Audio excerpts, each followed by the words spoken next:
Pessoal, antes de nós entrarmos na resolução de exercício de torção, vamos fazer uma revisão sobre momento de inércia e momento polar de inércia, né? Que nós vimos isso lá em mecânica geral. É somente uma revisão bem simples. Nós vimos que para determinar o momento de inércia em relação ao eixo x, isso aqui vai ser igual à integral de y ao quadrado vezes dA, ok? Por quê, pessoal? Porque em relação ao eixo x, o braço de alavanca é y, ok? E mesma forma, o momento de inércia em relação ao eixo y vai ser igual à integral do x ao quadrado vezes 1dA. Da mesma forma, quem é o braço de alavanca em relação ao eixo y vai ser o x. Ok, pessoal? Vamos fazer aqui um esboço de como a gente determina esse momento de inércia, ok? Então, imagina aqui que eu tenho uma área dada que é um retângulo, beleza? Então, se eu quero calcular o momento de inércia em relação a qualquer um eixo, primeiro eu tenho que definir um elemento infinitesimal de área. Vamos fazer de conta que o meu elemento infinitesimal de área vai ser esse aqui, ó, tá vendo, ó? Beleza? Como o meu diferencial está aqui, então isso aqui vai ser quem, pessoal? Vai ser um dy, ok? Então, a distância que eu vou ter do centroide desse elemento infinitesimal de área ao eixo x vai ser quem? Vai ser um y. E o centroide que eu tenho desse elemento infinitesimal de área em relação ao centroide, em relação ao eixo y, vai ser um x, que nesse caso vai ser x sobre 2, tá entendendo, pessoal? Então percebam que é o seguinte, que quando eu for integrar esse elemento infinitesimal de área, o que é integrar? É você fazer o quê? O somatório. Se eu levar em consideração a variação em y, o meu somatório vai ser o que? Vou somando esses quadradinhos aqui, que são pequeninos, vou somando, até chegar ao final. E perceba que nesse caso, se eu adotar como braço de alavanca esse x, que é a distância do centroide, eu não estou dando valor aqui não, pessoal. Eu sei que esse x vai ser o que? Essa base dividido por 2. Mas eu quero que vocês imaginem que quando eu faço o somatório, que integral é o que, pessoal? É somatório. Eu vou somando, até chegar aqui. Mas percebo que quando eu executo esse somatório, o que é que acontece com o braço de alavanca dele em relação ao eixo y? Ah, professor, é x e ele vai sempre ser o quê? Constante. Ele não pode ser constante. Ele tem que variar junto com o elemento infinitesimal. Mas percebam, pessoal, que quando ele vai, somando, o que acontece com o y, que é o braço de alavanca desse elemento infinitesimal de área? Ah, professor, ele vai estar variando. Então note, pessoal, que quando eu for calcular o momento de inércia em relação ao eixo x, cujo braço de alavanca vai ser y, quando eu executo o somatório, ele vai variando junto. Então, obrigatoriamente, para o momento de inércia em relação ao eixo x, vai ser o que? Y ao quadrado, ou seja, essa variação ao quadrado, vezes o elemento infinitesimal de área, que vai ter um diferencial o que, pessoal? dy. Então percebam que quando eu for calcular o momento de inércia em relação ao eixo x, obrigatoriamente eu tenho que executar um elemento infinitesimal de área paralelo a ele. Entendido? Agora vamos fazer a mesma análise com a mesma figura, agora com um elemento infinitesimal em pezinho, ok? Paralelo ao eixo y. Isso aqui vai ser agora um dx, ok? Perceba, onde está o centroide deste elemento infinitesimal em relação ao eixo x? Vai estar aqui, um y. Em relação ao eixo y, vai ser o que? Um x. Perceba que quando eu executo esta integração, ou seja, esse somatório, eu vou somando esse elemento infinitesimal de área assim, pessoal. Somando até chegar ao fim. E vocês vão perceber que agora o que é que vai acontecer? O meu y, que é o braço de alavanca em relação ao x, vai permanecer constante. E, professor, e o x vai variar? Exatamente. Então, neste caso, como o x vai variando, eu estou calculando o momento de inércia em relação ao eixo y. Por isso que eu digo que o y, ou seja, o momento de inércia em relação ao eixo y, vai ser igual ao integral de x ao quadrado vezes dA. Porque nesse caso aqui, ó, como eu estou calculando o momento de inércia em relação ao eixo y, o meu elemento infinitesimal de área, ele irá ser paralelo ao eixo y, ok? Então vocês sabem que quando eu vou determinar um momento de inércia, o meu elemento infinitesimal de área ele tem que ser paralelo àquele eixo. Isso já ficou muito bem definido lá em mecânica, beleza? Então perceba, vamos fazer só um exemplo. Vamos aqui imaginar, pessoal, que eu tenho um retângulo de altura H e de largura B, ok? Se eu quero calcular o momento de inércia em relação ao eixo X, isso aqui vai ser igual a quanto? Ei, professor, peraí, se é em relação ao eixo X, o meu elemento infinitesimal de área tem que ser paralelo a ele. Então eu não posso trabalhar com o elemento que está aqui na vertical, mas sim aqui na horizontal. Ok, pessoal? Então este elemento infinitesimal de área, que vai ser o meu dA, ele vai ser igual a quem? Ó? A B, que é a base, vezes a altura, que vai ser quem, pessoal? 1dy, ok? Então vai ser igual a B vezes 1dy. Entendido, pessoal? Porque o B é constante e o dy, como eu tive que calcular, tive que determinar esse elemento infinitesimal paralelo ao eixo x, já que eu estou calculando o momento de inércia em relação a ele, vai ser o quê? A base, que é B, vezes a altura, que é dy. E vou executar essa integração, ou seja, o momento de inércia em relação a eixo x vai ser igual a quem? Y ao quadrado vezes o dA. Isso aqui vai ser igual a integral de y ao quadrado vezes o meu dA, que é quem? B vezes dy, ok? Então pronto, pessoal, como o meu diferencial é dy, então eu vou me preocupar com relação à variação. Ele vai variar de quanto a quanto? Como a minha área é essa aqui, em y vai variar de quem? De 0 até a altura h. Então essa minha integração é definida de 0 até h. Então se eu quero calcular o momento de inércia, isso aqui vai ser igual a quanto? O b é constante, cai fora da integral. Integral de 0 a h de y ao quadrado dy.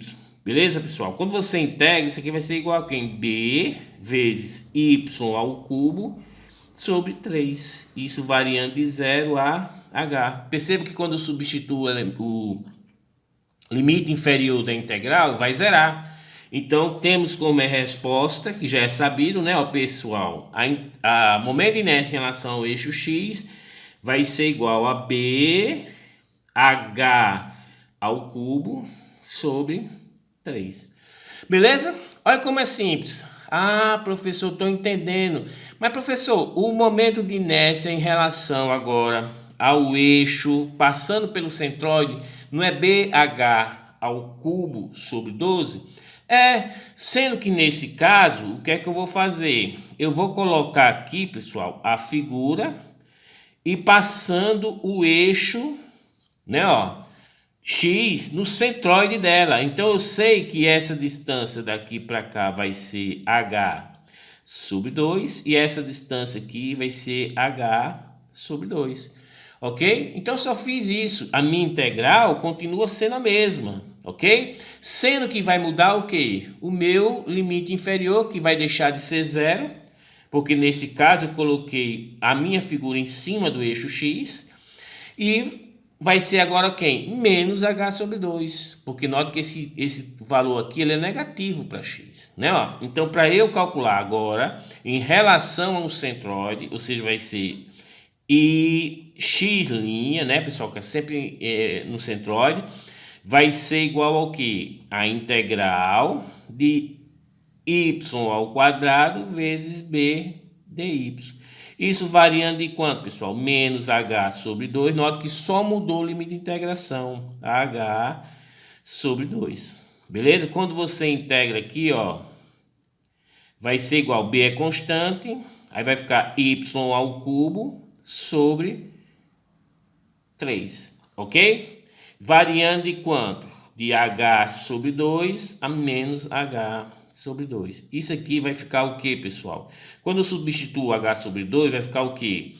H ao cubo sobre 8, beleza?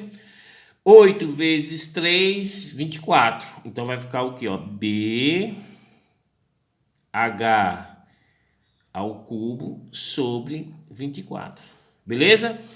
Menos, agora eu vou substituir aqui, ó, menos h sobre 2 em ao cubo. Ah, professor, vai ser negativo, exatamente. Com menos da diferença, quando eu vou utilizar o limite inferior, vai ficar o quê? Positivo. Mais bh ao cubo sobre 24.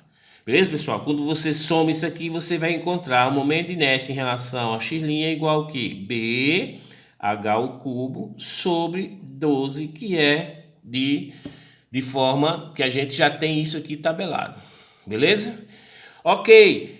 Eu estou dando essa introdução, pessoal, com o caso de uma figura que eu consigo trabalhar com o sistema cartesiano. Mas lá, quando a gente for trabalhar com torção, eu vou trabalhar com o quê? Com circunferência, né? E eu consigo trabalhar com circunferência utilizando essa forma aqui? Não consigo, porque uma circunferência, pessoal, não é função. Então vamos imaginar aqui, ó, eu tenho essa situação, tenho essa circunferência aqui, e eu vou querer trabalhar com um elemento infinitesimal de área, tanto na horizontal como na vertical, vai ficar muito complicado. Ah, professor, por isso que a gente muda o sistema de referência do sistema cartesiano para o sistema polar. Exatamente. Quando você trabalhar com o sistema polar, então você pode mudar o seu elemento infinitesimal de área. Ou seja, eu vou trabalhar com o elemento infinitesimal de área na forma triangular e vou somar, né, ó, fazer o somatório, ou seja, a integral. Somando agora o que, pessoal? Girando isso aqui, ó. Somando. Ah, professor, estou entendendo. Mas peraí, professor.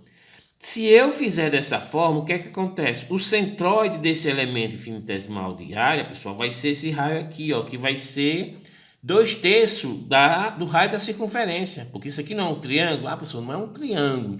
É, pessoal, mas a gente considera como sendo um triângulo. E perceba que quando eu vou fazer no somatório, o que acontece? Ah, professor, esse raio vai ficando constante. Exatamente. Então, eu não consigo determinar o momento de inércia em relação a x, não muito menos em relação a y, para uma circunferência, utilizando esse elemento infinitesimal de área.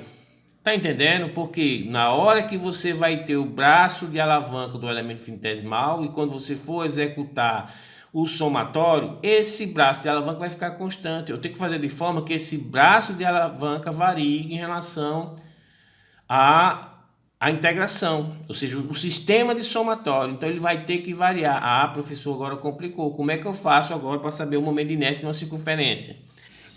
Perceba, pessoal, que quando eu trabalho com esse sistema de elemento infinitesimal de área para uma circunferência,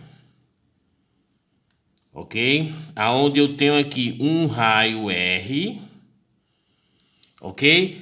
E essa diferença aqui, ó, vai ser um dr, que é exatamente o diferencial do raio, ok? Então, este meu elemento infinitesimal de área, ele vai ser igual a quem?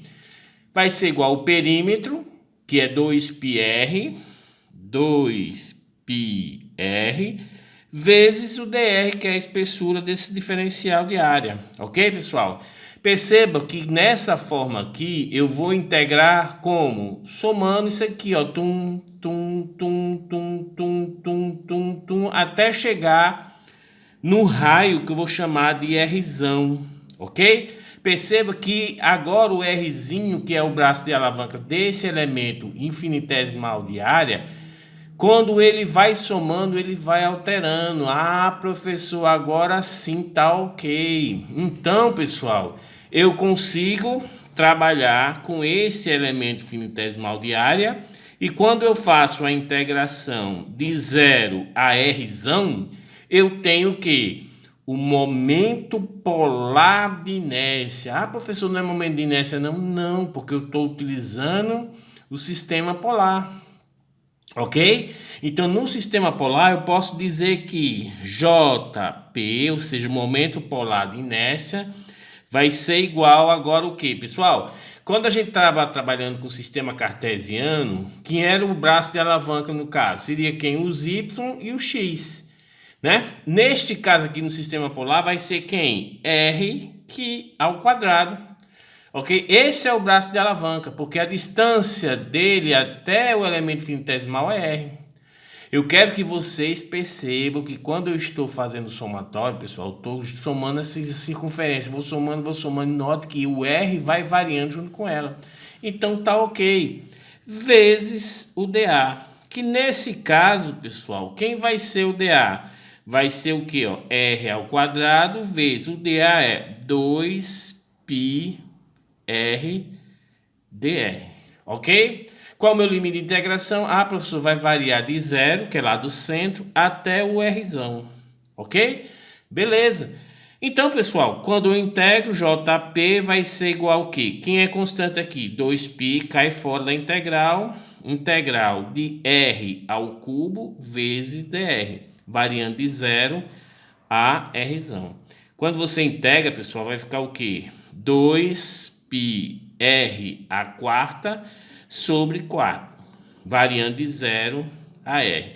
Perceba que quando eu jogo o valor de 0, né, que é o limite inferior, vai zerar. Então, se eu vou me preocupar com Rzão. Então, posso falar que JP vai ser igual ao quê? 2πr a 4 sobre 4. Corto 2 com 4, eu vou obter π Rzão a quarta dividido por 2. Este é o meu momento polar de inércia de uma circunferência.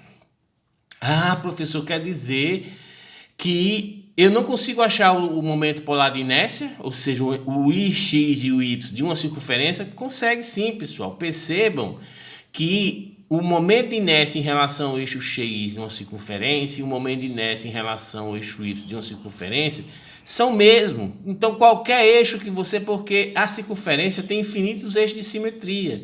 Então, eu posso dizer que para a circunferência, o que é que acontece? O I de X é igual ao I de Y. Ok? Então, como JP vai ser igual ao I de X mais o I de Y, que isso aqui vai ser igual ao que, pessoal? 2I de X.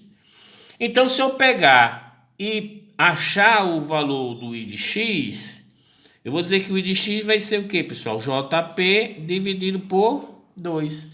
Que isso aqui vai ser igual a quem? πr a quarta sobre 2 vezes 1/2, ok? Resumindo, o momento de inércia em relação a um eixo X vai ser igual a πr a quarta sobre 4, se eu precisar dele em relação ao eixo X. E em relação ao eixo Y também vai ser πr a quarta sobre 4 também. Ok, pessoal? Então vamos para a próxima aula.